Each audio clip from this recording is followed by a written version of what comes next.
السلام عليكم ورحمة الله وبركاته.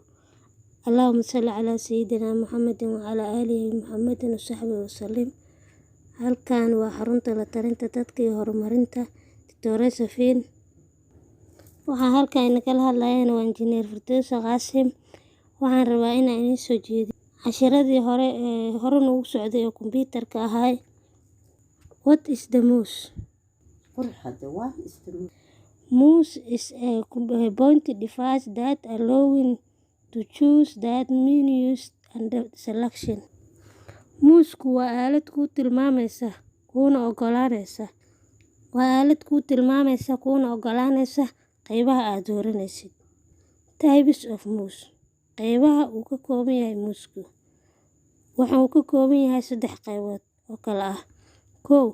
Machinal mouse, optical mouse, iyo wireless mouse.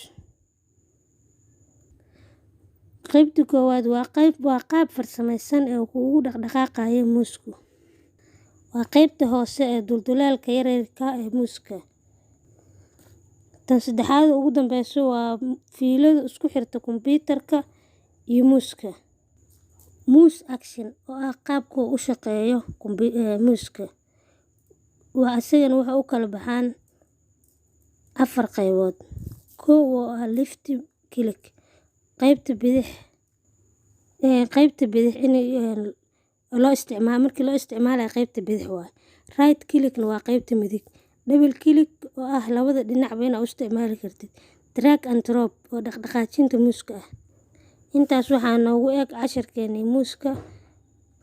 insha Allah horaan u sii wadi doonaa qaybaha kale ee ku xigay kombiyuutarka. waana ku mahadsantihiin. insha Allah waxaan ku soo kordhin doonaa qayb xayeysiimo oo kala duwan. Assalaamu calaykum waraxmatullaahi wabarakaatuh.